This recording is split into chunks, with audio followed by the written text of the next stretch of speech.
Hello folks and welcome to Tippcast with myself Shane Stapleton, joined as ever by the head of sport in the Nenagh Guardian, Shane Brophy. A reminder that the Nenagh Guardian is available now. There's a huge amount of coverage of all that's going on in Tipperary, much of which we'll be talking about shortly. So take a look in shops locally to read up on everything to do with Tipperary. Shane, very busy period for Tipperary at the moment. No place to start though other than Semple Stadium at the weekend. And Tipperary, we're destroying Galway for long spells. And then it became quite a close match. But I suppose the upside is Tipperary found a way across the line. Yeah, I suppose that was the uplifting thing, is that we've probably seen Tip over the years. Maybe you get into the last 5 minutes and it's they've been coming out the wrong side of these narrow games. Even you go to last year's quarter final against Galway, where we were being outplayed, but you think you're a point or two down in the closing minutes, you find some way to get the couple of scores. We know it was Galway who finished strongly. So look, it was encouraging, after giving up a 21-13 lead, 23 all, with 66 minutes gone, and we finished with 1-3 to a point. So look, from that point of view, having that mentality, that mental toughness to power through another sticky period was encouraging. Then those lull periods again, I think 15-12 at half time, you think, geez, that was a poor reflection on Tip's dominance in the game. Like the first 22 minutes, they were outstanding. I thought that some of the quality of the hurling was brilliant. And then, again, I thought they were unfortunate. I thought in the period up to halftime, God, they did an awful lot of good things. They're hooking and blocking and chasing. And every time maybe they got a flick in or a block, the breaking ball tended to fall to a Galway player, and they managed to stick the rebound over the bar or something. So they weren't being rewarded for that. And yeah, just that in a period where we can go 5 or 10 minutes. Yeah, again, every team is going to have a purple patch in you, but Tip don't keep the scoreboard ticking over. To go 17, 18 minutes without a score in the second half was disappointing. And it wasn't as if we hit a sea of wides. We were struggling to get on the ball, really, in the forwards. But look, I suppose we managed to get through it. But overall, you'd say, look, more positive than negative. And I suppose in a league context, it's bar a collapse that Tip should at least get 2 more wins and get to its league semi-final, and they're in Division 1 for next year, bar another collapse. So you have to think first aim has probably been achieved at this stage.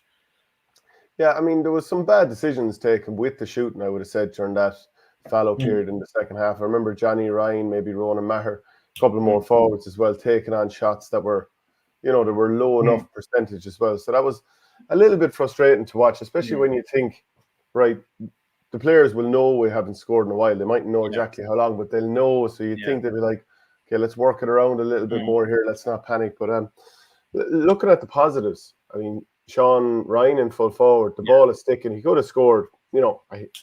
He could have had 3-1 at half time. Yeah, but we're not going to go too hard on him. I thought Sean Kennelly did quite well also. The ball sticks to him, and he set up one of those goal chances for Sean Ryan early, the one that Sean Ryan kind of air batted. I'll be surprised if we see a lot of Sean Kennelly in the championship. I just think he's going to need about a year to get more strength in his legs. He's not able to get away from lads. He's very, very good at the snapshots. I suppose as he develops, he probably will get that power in the legs where he's able to maybe get away from lads. You look like Gearoid O'Connor wasn't quick a couple of years ago, but now he's developed into a unit now, and he's. See that point he got in the first half where he was soloing away from lads and flicking the ball over.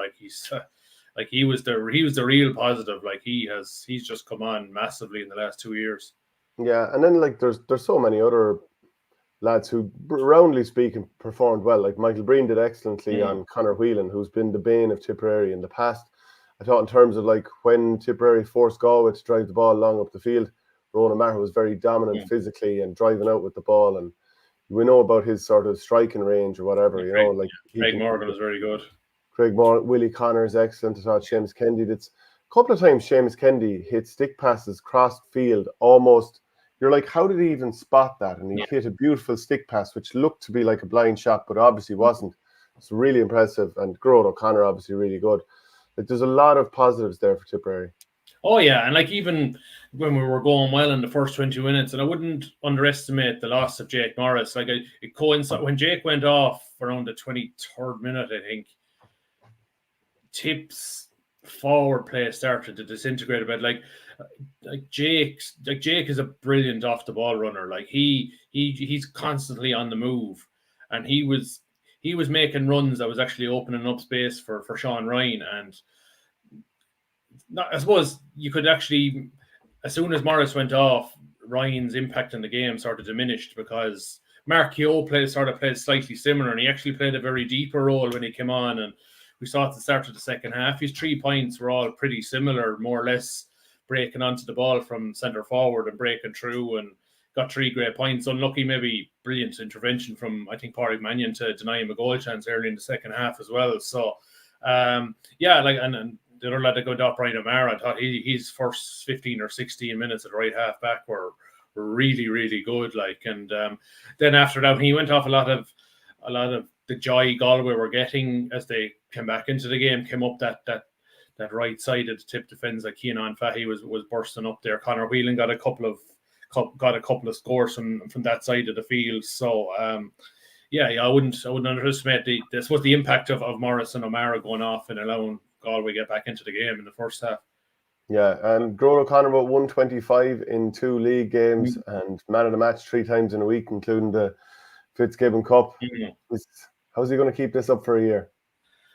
It'll be hard, but sure, you keep us like anything. It's like Vegas, you keep riding hot hand. I know people are saying, is it too much to ask from him? But I'd say if you're a manager and you're Liam Cadger, this lad is just flying, and maybe, and as Gearoid said himself, he's not doing an awful lot of training at the moment. He's just going from match to match, and you can start once your player isn't being flogged. If you can play 3 matches in 7 days, I suppose he is not doing 2 training sessions in the middle, and you're actually going 5 days. Like, so, look, he's developing to such a key player. You're probably looking at him 1 wing forward position, Tynan on the other wing at this stage.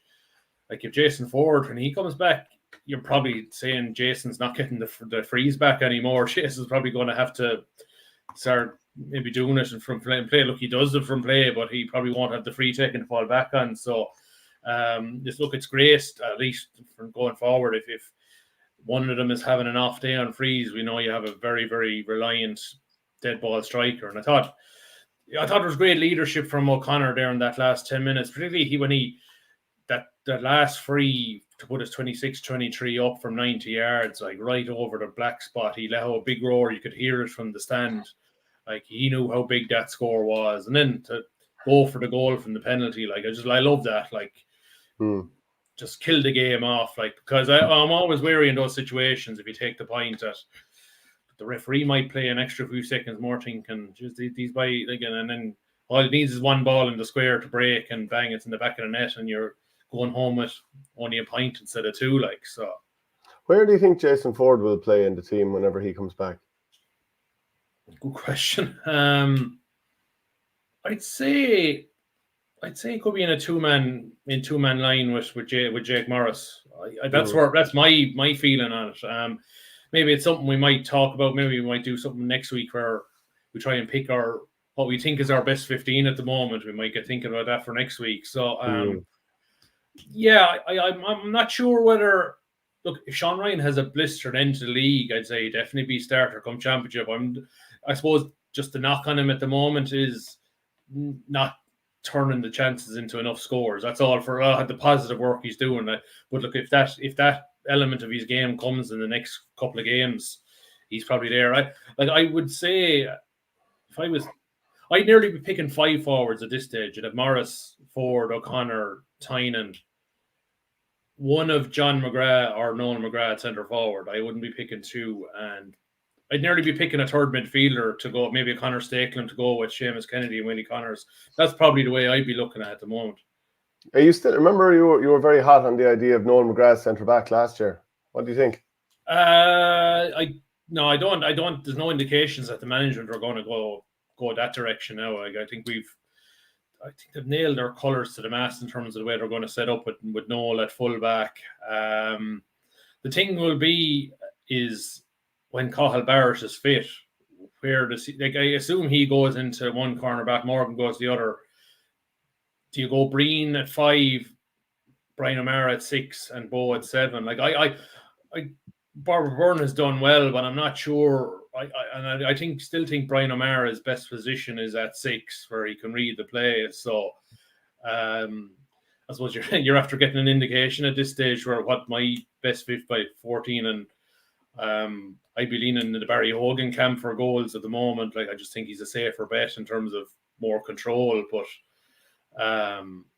it's like there's a nice team then you have a lot of good subs. Like you could actually slot in a guy from a different just say take somebody out and slot somebody in, and actually the team won't really miss a beat, particularly in that middle third. I'm just looking at the balance of the team. So, we already kind of mentioned it there, having Ronan Maher in the full back line, and, you've got the speed of Morgan and Breen, and you've got the power of Ronan. So you could look at that as a good balance. Like, Conor Bowe seems to be working quite well at wing back, and it'll take him more time to get more and more used to it. But the thing that stood out to me was the time he chased down Jason Flynn, who'd kind of gotten the goal side of him, chased him down, hooked him, and then Flynn flopped into Morgan. It was never a free, but the free was given all the same. So, like, in terms of balance-wise, and then you're not even including... Is that the one where Morgan got the yellow card? It was, yeah, but that was... I presume that was free. It was barely a free. I don't know where he saw there was a yellow card. Maybe I don't know, it was a persistent foul, and he was pinging Morgan. Could have been a bit of John. Yeah. I would have thought, if anything, it was probably a small bit of Mountain.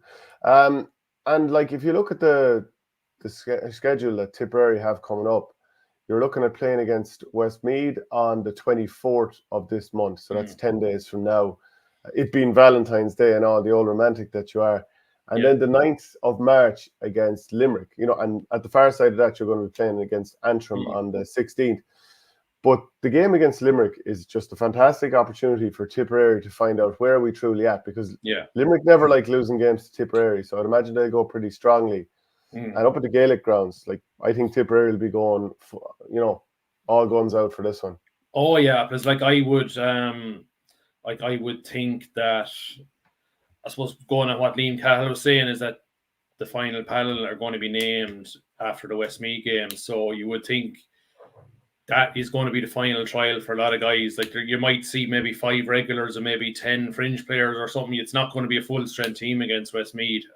So it's good, right? You're probably looking at a final trial for a couple of guys that day. And then by the time the Limerick game comes, you're 4 weeks after playing Galway. So you think a lot of the frontliners will be brought back in then after maybe getting a period of rest, and also maybe getting a good core bit of training in. The Fitzgibbon Cup will be over. So the likes of Gearoid O'Connor won't be as taxed and then as well. And you'd really, like, you don't want to be you'd like to be going into Limerick and, look, if not beating Limerick, at least put a really good account to yourself going in there. Because, like, look, Limerick look like they're slowly building at the moment. Like, they've done very, very little in the league so far. We've only seen a handful of their frontliners. You think we'll probably see a few more of them we'll see a few more of them against Dublin on Saturday week, and then probably, I suppose that maybe that's the way John Kiley's building up. They've had their easy games. Dublin is going to be slightly tougher then, and then they have Tip and Galway to finish their round robin section. So yeah, you're probably looking at the 9th of March. A lot of Limerick's heavy hitters will be back at that stage. Yeah, Liam Gall was talking after the match about Galway coming back and having that good run to get level, and he was saying it's a mixture of Galway figuring you out and cutting off options, and it's areas maybe of us switching off, and it's areas that are down to the heavy block of training that all teams are doing. They're not machines. They can't stay shooting the lights out for full 70 minutes. No. It's not possible, even though we try to do that. It's a combination of a lot of things. So it's just that I suppose it's someone, what's his name? Mark Landers was saying on his JLO's podcast yesterday, is that every team will have a lull period, but I just think sometimes they suffer too much bleeding in their bad periods in games. Like, they can go conceding 5, 6, 7 points in a row. Like, and you've got to be, even when you're under pressure, maybe buying the odd free, where you're even when you're struggling, maybe just adding 1 or 2 points just so when you come out of your bad spell, the damage hasn't been that severe. Yeah. Anything else you'd like to say about that Tip performance? Yeah, no, it's I think the reaction of the crowd, I thought, was pretty encouraging. So, when the crowd can be, you sort of get the feeling when they're not on side. I just get the feeling the support are happy with what they're seeing at the moment. They know there's a really good bunch in there, and they know I think they're giving their all, and there's something building. I don't think anybody's getting carried ahead of themselves saying that we can definitely win in All-Ireland. I just think there's a contentment that, okay, we're going in the right direction. We can get our best team on the field. I think we're as good as anyone. And look, I don't think the aim has changed for any team in Munster. You can't look beyond getting in the top 3, really. And after that, maybe you can reassess. But look, in terms of the league, we look good to get to a semi-final. Look, you'd like to think the ambition is there to go. Like, I'm sure they'd love to win a league, but the thing I'm always wary of is that, like, we've gotten to a league final, since 2018. It was 3 or 4 league finals we've gotten to since we last won them. We lost them all, and then you go into the first round of the championship on a downer. Like, it's not that Tip went out to lose those league finals; they just lost the games. They weren't good enough on the day, and there was nearly a depression. That's always the risk I have of getting to league finals. It's great if you win, but Jesus, if you lose, like, it's like everything. Like, it's like, what have you done for me lately? Yeah, it sounds like you have PTSD from league finals over the years. I do. I remember, sure. It's just like anything, sure. It's like anything with Tip. It's you could win 6 games in a row, and if you lose the 7th, doesn't matter what you've done the previous 6. Yeah, but the only one that matters. Well, let's look at the upside. 2009 Tipperary were a mile off Kilkenny, had been hammered in the regulation round league game. Went out, gave an exhibition, albeit in defeat after extra time against Kilkenny in the league final, and went on and got to a final later that year. Yeah, well, I think that was different. Would it have happened without that league final performance? No, but I think that was different because, well, we lost. It's probably the first defined standing up to that Kilkenny team. I'd say that was it the 13 and was there 14 and 15 and 18 league finals that we lost to Kilkenny. Like, they were sore ones, like, because there were probably games that went in. Definitely the one in Simple Stadium we lost in extra time. I think it was a TJ Reid or Owen Larkin got the winning score from the wing, like, where we switched off. They can. You're always wary about losing the league final because you're going into the championship on a downer. Like, there's only one team that'll be going into the championship on a high after winning the league. It'll always be, if you lose the semi-final, it doesn't feel as bad because you'll have an extra few weeks maybe to get over it and refocus. Like, so, but well, look, I hate to argue with you for the sake of arguing because it wouldn't really be in my nature. But 2014, Tip had a shocking midway through the league.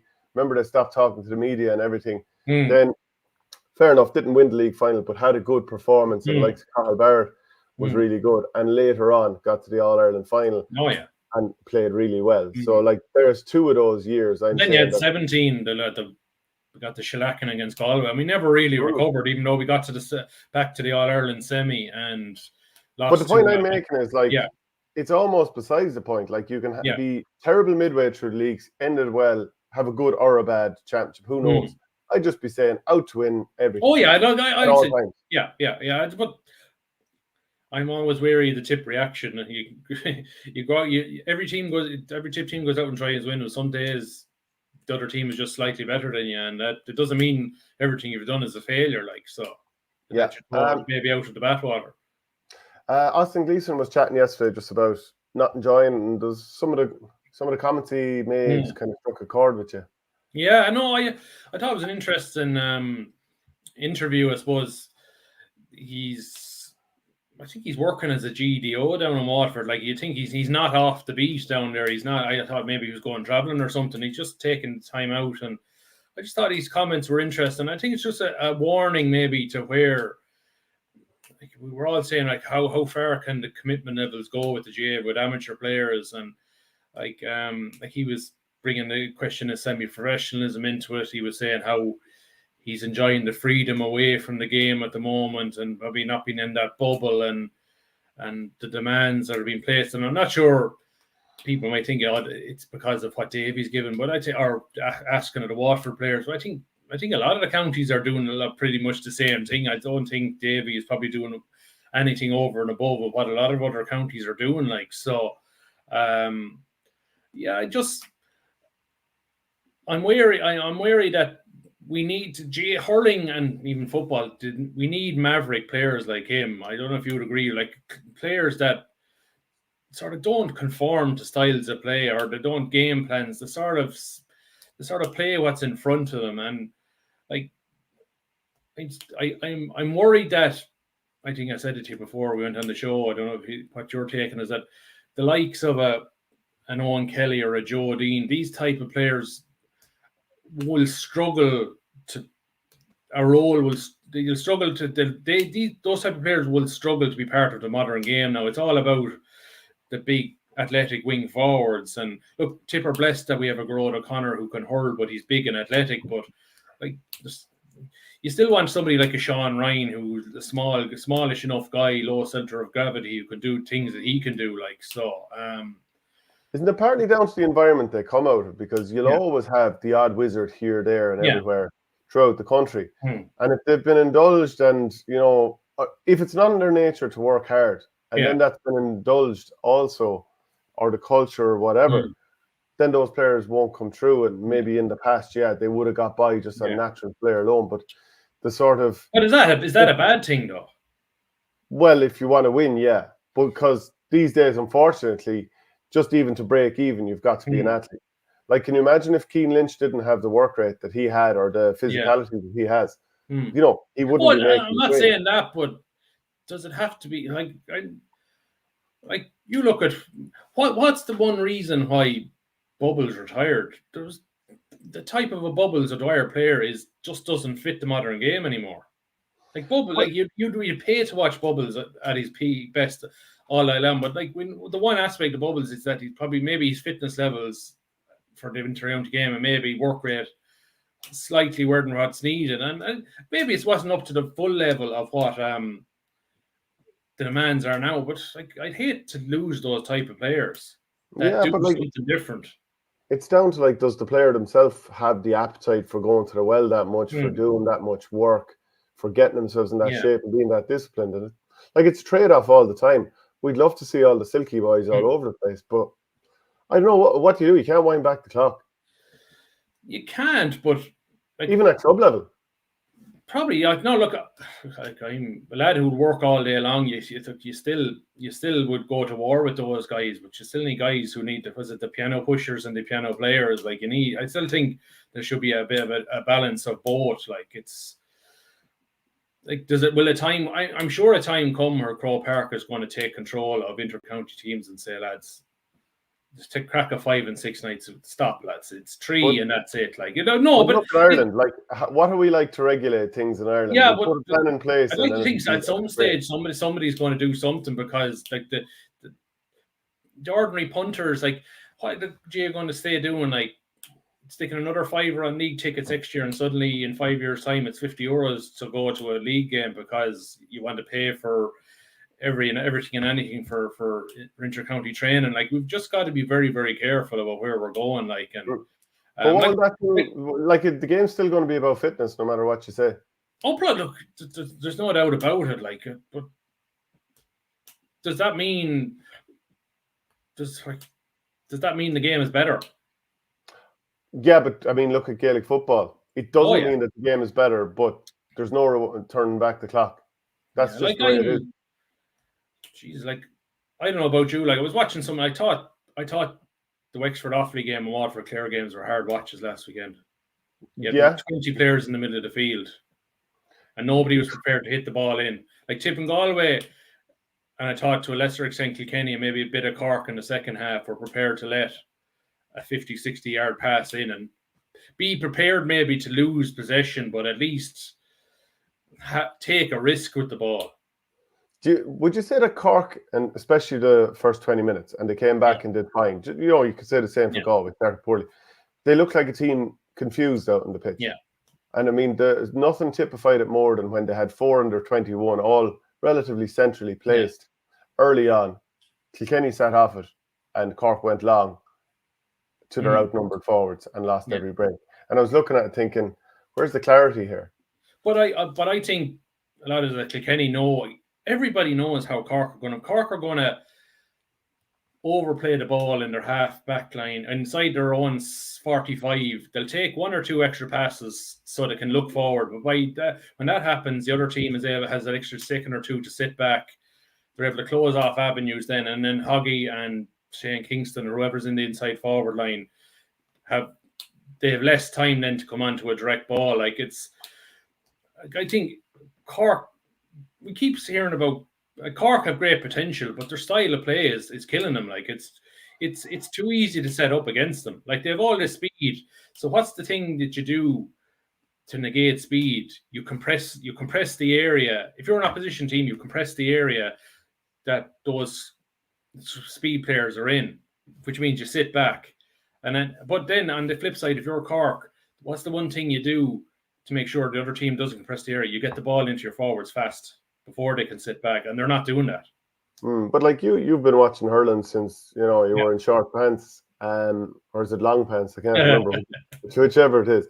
But you've been involved in management now with Laura in recent years as well. You know yourself, sometimes look at how close Cork were last year and barely beaten by Limerick and all that kind of stuff. With the players they have, and they're missing lads. Coleman's only coming back. There's other lads to come back. They're not that far away from making a click. They may never make it click. Yeah. But they're not all that far away. So, there's definitely a physical element. And I think I suppose if there's one player I thought offered something different last weekend was young Toomey, wing forward. He got the ball and he took on his man. He won an amount of frees. The type of player like him that is prepared to get hurt and maybe feed the likes of Kingston, Coggy and Kingston missed an awful lot of chances. I suppose seeing Robbie O'Flynn getting injured, it's just poor chap just looks brittle. He just looks, his hamstrings look like they could go at any time, and he's and you can't be going back to Harnedy. Harnedy will win a game for them, but he's not going to win 4 or 5 in a row. Come the summer he'll do something massive in one of the games, but he won't do it 3 or 4 times in a row. Ben Cunningham has the size, but he probably needs a bit of time. Declan Dalton getting injured probably hasn't helped because he had that bit of physicality last year. And look, I suppose you can't. It's only 2 games into the league, but I'm kind of surprised that Pat Ryan and he said we haven't seen anything different out of Cork. It's we're seeing a few new players but playing the same way. Yeah, I just wonder, would it make much of a difference if Ben Cunningham, first year and all, hadn't pulled his hamstring recently? We were seeing Alan Connolly out there, but I suppose Dara Fitzgibbon out there. There's more confidence. And that should be. But then I thought Mark, you could see the Kieran Joyce wasn't playing. No, and you can see when Mark Coleman came on how he impacted the game massively as well. With a halfback, look, you can't write off Cork. Top of the ground hurling in the summer, they're going to come alive. I still think the style of hurling might hold them back from going the whole way. That's all. Yeah, no, and fair point. But if we got into the Munster Championship and Cork beat Tipperary and beat Limerick, it wouldn't be the greatest shock in the world, would it? No. But then I would say of the matches Tip are going to play in Munster, with the 14. I wouldn't say I'm confident playing Cork, but I'm not as worried about playing them because I know they'll play a hurling match against us, and that suits us down to the ground. It's Clare and Limerick and Waterford who play a more of a structured. I wouldn't say they're more physically. It's more about physical dominance, if you know what I mean. Whereas Cork will try and out hurl you. What then about Kilkenny, Waterford, Clare? I thought Kilkenny were maybe Cork made them look good for the first 25 minutes, but God, I thought they looked very, very sharp, and they have a couple of lot of players to come back. TJ Reid, but Kilkenny are ticking along nicely. I thought young Murphy, the wing back from Loughlin Gales, was a very good find. Or Glenmore, sorry, very, very good. And sure, Paddy Deegan's not back yet. There's Michael Carey and David Blanchfield back. They missed the All-Ireland last year. Blanchfield did anyway. He was a big loss in the final. I thought that wasn't factored into that game as well. So look, Kilkenny, they'll keep ticking over. I think they'll get. I think Kilkenny and Clare will probably come out of that group for the semi-finals. I think that's the way things are looking. Look, Wexford. Great to see Offaly being so competitive against Wexford. And I suppose if you the week before against Waterford take out the red card and a couple of gifts of goals, they were very competitive that day too. Like so, like that group is tough enough. You'd be worried for Dublin, like so. Like shouldn't have beaten Antrim. Like I suppose that goalkeeping mistake at the end was decisive. Like and look. Positive for Darren Gleeson that even without all the guys that he's missing, he's still able to put such a competitive team on the field. And that every time I see that Paddy Burke, Jesus Christ, some players, I keep wondering how he can play him a corner back. Like I think he's half back line the whole time. Like but he's such a good lockdown corner back. Yeah. But like even from Dublin's point of view, throw in Chris Crummy, who is back, Owen O'Donnell, Donald Burke, and I feel like there's someone else relatively prominent that I'm not thinking of. Ronan Hayes, even he wasn't right against Tipperary, or didn't look it anyway. Yeah. What about Nenagh CBS against Kilkenny CBS this weekend? What's the excitement like in the area? Back on the horse, yeah. I suppose, I was talking to Donagh O'Donnell yesterday, the manager. Like it's a quick turnaround after winning the Harty, and I suppose the thing would be how are they set up? Like, are they still on the high? The worry is would they be focused? And the mocks will have dampened their spirits. Yeah, it's actually worked in their favour a small bit. Like, okay, they have to play an extra game, but like their mock started on the Tuesday after the Munster final, so there was actually no official homecoming in the school that week. It hasn't been anything. So look, the boys had to focus on their exams straight away. Like they had the Sunday and the bank holiday Monday to enjoy themselves, but they had to refocus. And they were able to settle things down pretty quickly. Like, and having that playing that quarter-final is probably no bad thing, because if they maybe got a bye to the semis, 4 weeks maybe to stew on things, and maybe a bit of I wouldn't say apathy, but a bit of staleness sets in. But no, they're still focused. Playing Kilkenny CBS on Saturday in Rathdowney, 2:00. So it's a repeat of the 2012 All-Ireland final, which Nenagh won. So a bit of familiarity there. And look, you'd have to think Nenagh are coming in a great spot on a high. You think confidence levels and belief would be through the roof, and you see Kilkenny CBS were well beaten in the Leinster final last week, so they're coming in on a bit of a low, but that makes them very dangerous too. So I suppose if Nenagh, it's a very banana skin game. You have a team coming in a high and team coming in maybe with nothing to lose. Like, so, and we know there's no back to Kilkenny team. Maybe that CBS team just underperformed that day. So it would be great. Like, you think if Nenagh won this game, the Harty Cup is put to bed, and they can then refocus to hopefully for an All-Ireland semi-final and final. Like, I think this is the key game for Nenagh. If you can get through this game in whatever manner they can, they're really back watering again. Yeah, it's probably just what the mindset is like, because physically they should be okay by the time of this match. Like, Kieran's beat Kilkenny CBS 221 to 5 points, and Kilkenny CBS scored 2 points from play. Yeah.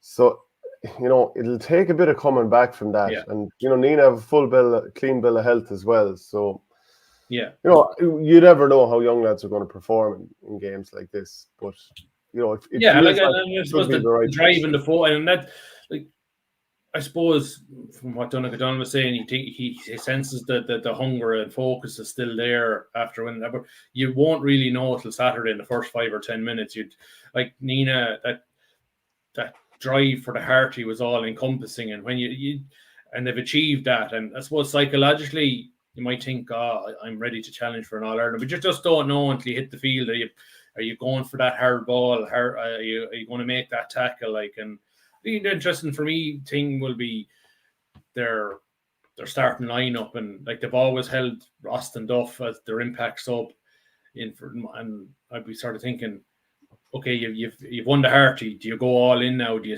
you put your best starting 15 on the field, which would include Duff, and really go for this? And maybe if he has a strong start to the game, you could be 2 or 3 points better off after 20-25 minutes than when you were bringing him on in the first place. Like, so. Where do you reckon Darren McCarthy's best position is? Good question, because he plays everywhere from midfield.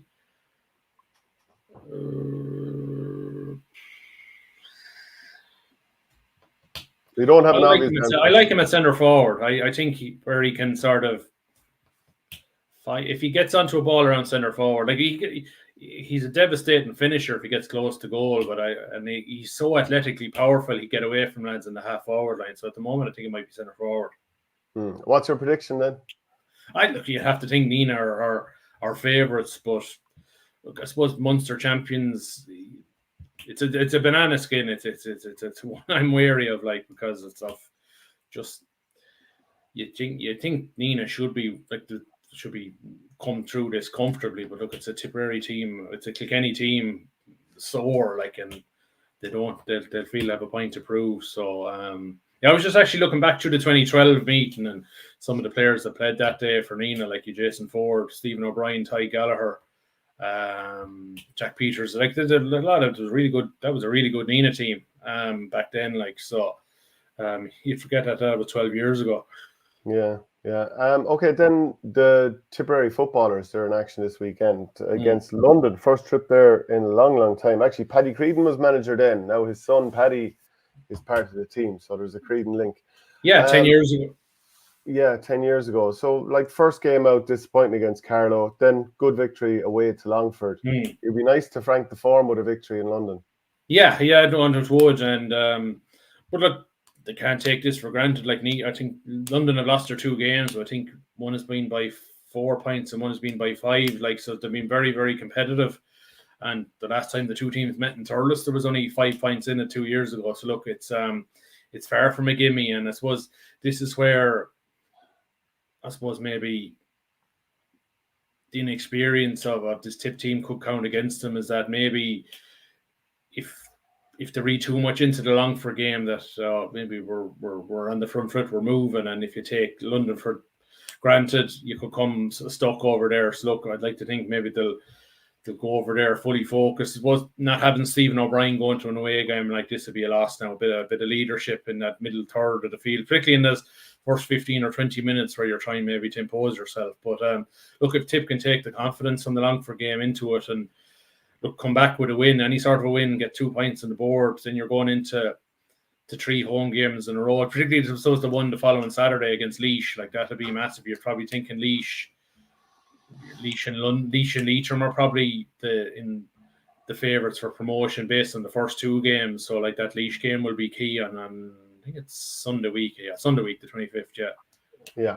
The Camogie team are out this weekend against Waterford, and after losing to them in the All-Ireland semi-final last year at Nolan Park, it'd be nice to get one over on them now.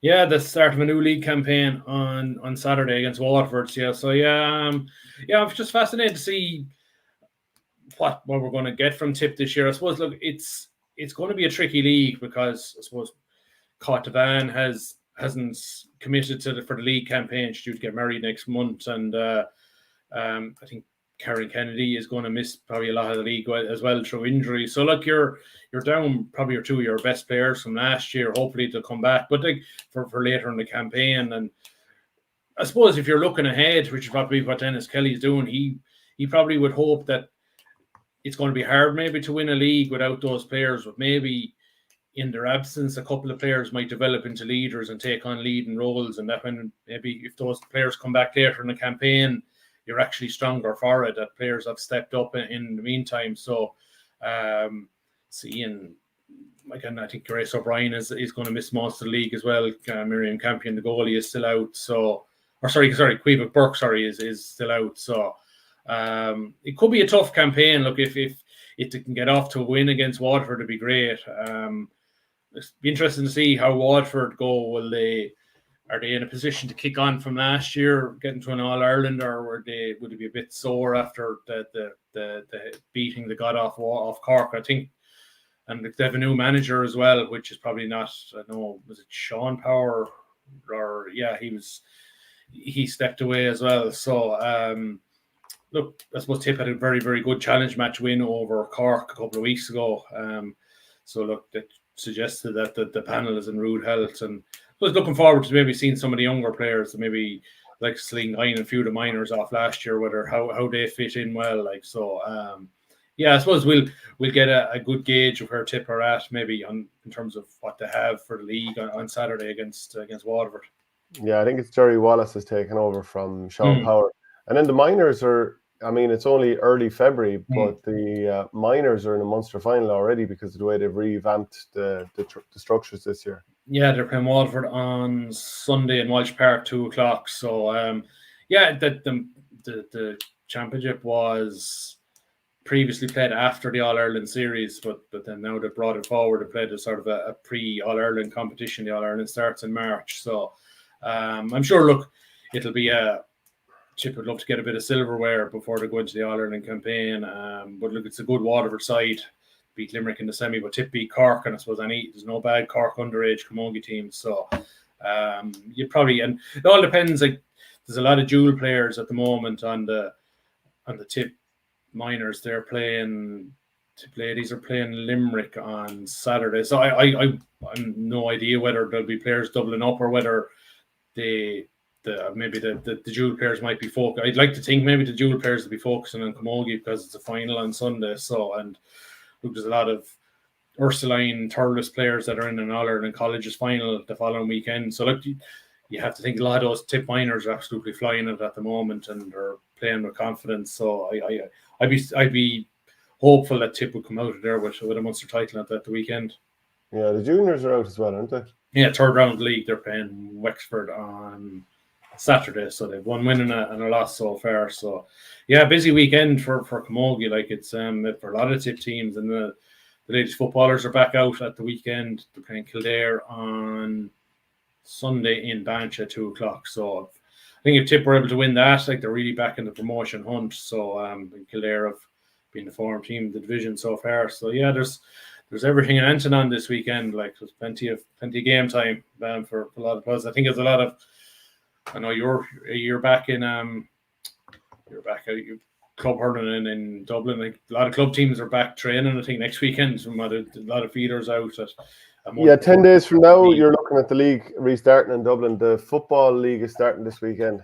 Yeah, so I think a lot of club hurling teams and football teams are starting back in Tip now next weekend for the league starting in a month's time. So you see that message there from about the fringe players. I like to Jack Liam. I think they're still involved, but I think they're, as Liam Cahill said a few weeks ago, they have a panel, they have a core, they have a panel, and then they have an extended panel. Like you think their final panel, whenever it's probably going to be the guts of 35, 40 players, but I think that the guys that maybe don't get kept on will be monitored, and there'll be a separate maybe session for them maybe once or twice a week, so that they're developed. Like they're not ready yet this year, but with an eye them and maybe coming back in next year. You're probably looking at, what would you say, maybe the like of a Sean Ryan who I'm trying to think of who last year maybe wasn't quite ready but has kicked on this year because they were I think like they're taken with under 20 like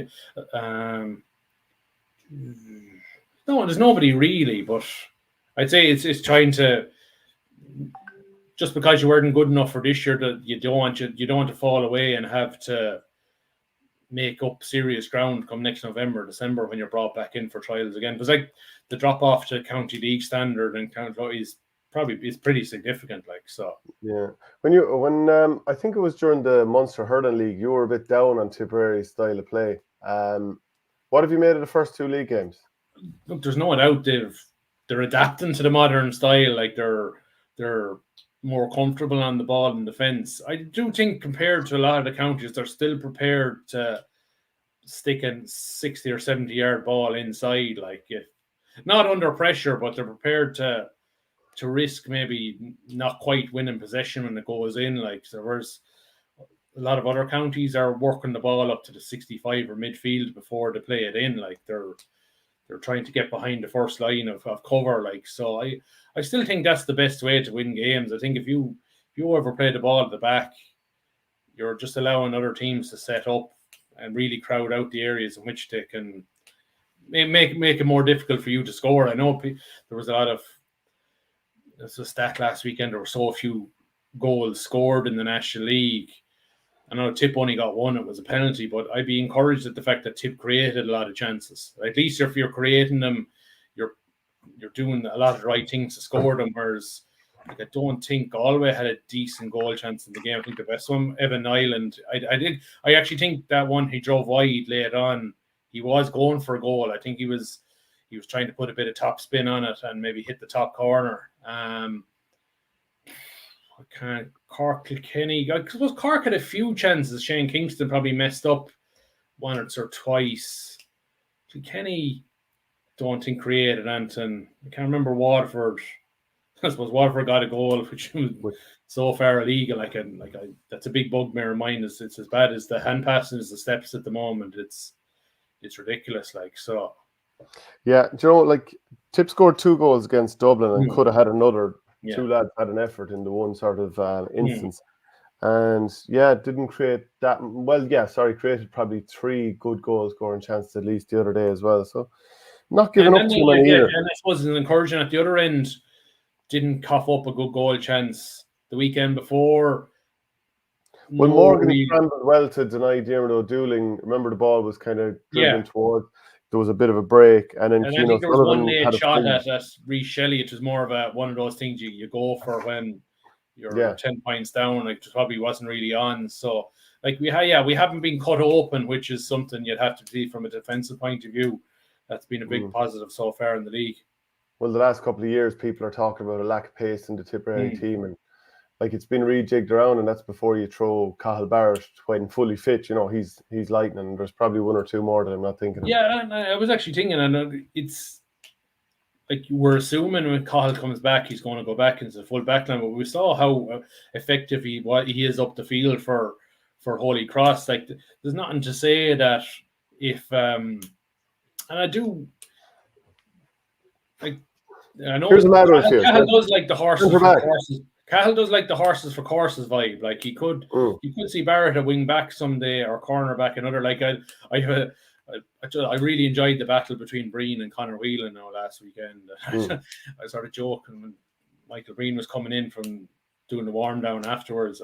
I sort of said, we were waiting to do the interviews. I said to Michael, Conor Whelan's down that way, pointing to the Galway dressing room. Like, he stuck to him like glue. I said, you want to follow him in there? Like, it's just like, I think most defenders come to summer. If you hold Conor Whelan to 2 points, it's a win in my book. Like, because he's actually I think he's my favourite forward at the moment.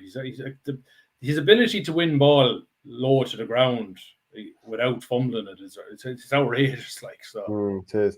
Cathal Barrett, remember when he went as the spare man against Kilkenny in 2019? Did it very well. Yeah, I'm not necessarily saying that would be the number 1 place I'd put him, but like, if you were to try and slot him in somewhere, he could do that job quite well and burst out on the front foot with it also. So what we're seeing is options. Doesn't mean it'll all work.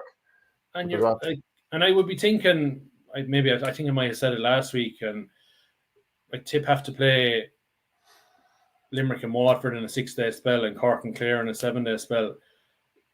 Liam Cahill, I'd say, it doesn't matter what happens in either of the first games in those 2 sets. He's probably going to have to make 5 or 6 changes for the sec just to freshen things up, because it's just going to be too much to expect the same 14 or 15 to start 6 days later. Bar you get an easy win the first day and lads don't exert themselves. You're going to have to freshen it up just because, just to not let the level of intensity drop, if you know what I mean. Like, so having that depth of panel is going to be so important. David Hogan says Breen looks really composed and strong this year. Barrett, Breen and Morgan is the best full backline Tip would have had in a while. And obviously you can throw Ronan Maher into the mix as well. Joe, I was kind of there thinking I'd love to see a bit of a rematch between Brian O'Mara and Cian Lynch after what we saw in the Fits a few years ago. And I know Cian Lynch had the injuries just after that, so was he 100% fit? So that's why I'd like to see the rematch. But Barrett going out on Lynch as well, that would be interesting to watch. Yeah, and like he sort of a will-o'-the-wisp. Like, I suppose we don't know. I suppose Barrett struggles against Galway last year. They were saying that he wasn't fit enough and he was coming back after injury. We just don't know. Maybe I wouldn't say he's slowing down, but is just with his size, his cornerback suited to him anymore. Like, and we know he can play further up the field, even in as far as centre forward for the club. Like, so look, we don't have to pigeonhole him right into cornerback either. Like, but you would probably think he's still, along with Morgan, our two best cornerbacks. But then no team is playing a 3-man full forward line anymore. It's nearly 2 plus an extra half forward or extra midfielder at this stage. Like, so. Yeah. Trying to get used to that modern style where you really don't need one out and out cornerback, like, so. Yeah. Okay, well, that's it from the show today. We've a whole lot covered, and remember, you can go and get the Nenagh Guardian. It's on sale at the moment. And we'll chat to you next week, Shane. Talk to you.